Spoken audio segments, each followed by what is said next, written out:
Hello everyone, I am Dr. Madhu Geddam, consultant orthopedics and sports medicine specialist working at Virinchi Hospitals, Banjara Hills, Hyderabad. 12th of October is celebrated globally every year as World Arthritis Day to create awareness regarding arthritis. So today I am going to briefly discuss about osteoarthritis and rheumatoid arthritis, which are most commonly seen in the outpatient department. Osteoarthritis is a disease of overuse or the degenerative disease. So typically the age group of presentation will be the elderly age group or the patients who are obese or maybe secondary to any injury to that particular joint, which increases the wear and tear of that particular joint. Whereas rheumatoid arthritis is a systemic disease or an autoimmune disease in which our own body, our immune system tries to attack our own body, which we call it as a dysregulated immune response.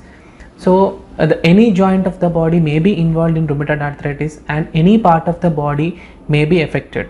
So whereas in osteoarthritis, the major weight bearing bones like the hips, knees, lumbar spine may be affected in osteoarthritis, whereas in rheumatoid arthritis, symmetrical involvement will be there in rheumatoid arthritis. That is, if the right hand is affected, the left hand is also affected in rheumatoid arthritis. The asymmetry is seen in osteoarthritis. And coming to the age groups which are usually affected in osteoarthritis and rheumatoid arthritis. Osteoarthritis is typically seen in the elderly age group of population, like maybe around more than 50 to 60 years of age group, whereas rheumatoid arthritis is seen in the young age group like 40 to 50 age group. And females are more commonly affected in rheumatoid arthritis when compared to the males. Coming to the joint involvement, as I said before, osteoarthritis is asymmetric involvement and rheumatoid arthritis symmetric involvement.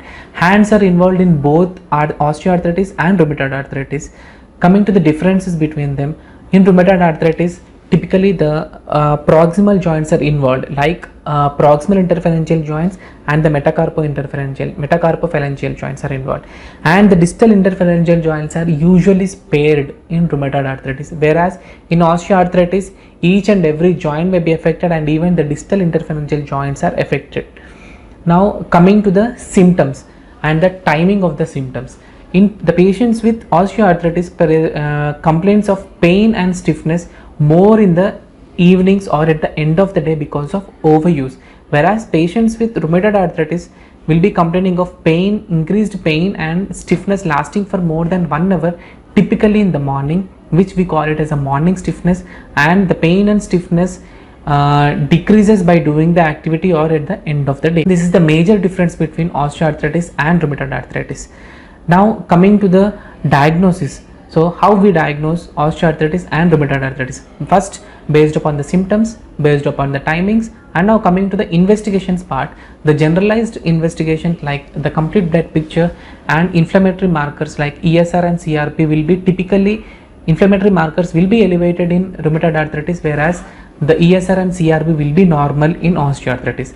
And in the complete blood picture, there will be anemia in rheumatoid arthritis as it is a systemic disease, and complete blood picture will be normal in osteoarthritis. And we may get x-rays done for the particular involved joint. In rheumatoid arthritis, we see the bony erosions and juxta-articular osteopenia, that is decreased bone densities surrounding on the underlying bones. These two findings are typical in rheumatoid arthritis, whereas in osteoarthritis we see the decreased or the narrowing of the joint space, and there will be enlargement of the bones because of the typical rubbing of the bones against each other, which may cause crepitus as a symptom, crepitus or crackling sounds in the joints, which is again typical in osteoarthritis. Coming to the local examination, the joints will be warm and tender to touch in case of rheumatoid arthritis because of the inflammation, whereas in osteoarthritis the joints may be cooler, that is the temperature will be just like the normal body temperature. And coming to the treatment part, the treatment of osteoarthritis is mainly the control of the pain and to decrease the progress of the disease or the progress of the degeneration. The pain control is usually brought in the early stages by paracetamol, and in the late stages NSAIDs will be of good use by decreasing the inflammation of the joint, hence decreasing the pain and increasing the function of the joint. Next, to delay the progress of the degeneration, the methods which we follow are lifestyle modification, like if the patient is obese, the patient has to reduce weight by doing diet control, and by means of physiotherapy, muscle training will be done. The muscle training is given to use the joint correctly and to decrease the loads over the joint, and to delay the progress of degeneration. Next, by giving injections to the particular joint, as osteoarthritis is typically seen in few joints, we may directly push some local anti-inflammatories like steroids into the joint for the pain relief, which we usually do for the wrist osteoarthritis or first base of the thumb arthritis. And in the major joints like knee, we usually give hyaluronic acid supplement, hyaluronic acid injections, like we call it as a visco supplementation, which provides adequate lubrication for the joint and to provide adequate mobility to the joint.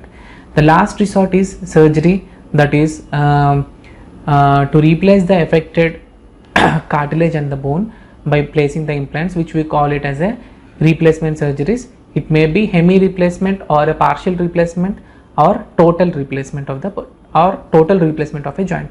Now coming to the treatment part of rheumatoid arthritis, the main focus of control is the inflammation. The first line of treatment is by giving steroids and the non-steroidal anti-inflammatory agents which interfere in the inflammatory pathway and decreases the process of destruction. The next and the main part of the treatment in rheumatoid arthritis are the disease modifying anti-rheumatic drugs.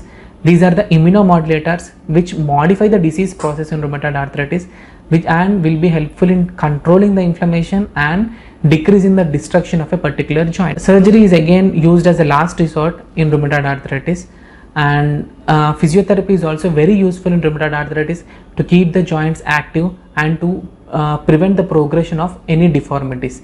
I forgot to mention you, there will be deformities in the rheumatoid arthritis, particularly in the hand when the patients present late, like there will be contractions in the joints which typically causes botanier deformity, that is flexion in the proximal interphalangeal joint and hyperextension at the distal interphalangeal joints, or a swan neck deformity, that is hyperextension at the proximal interphalangeal joint and flexion at the distal interphalangeal joints, and the other deformities like deviation of the fingers around the wrist and other deformities. Thank you.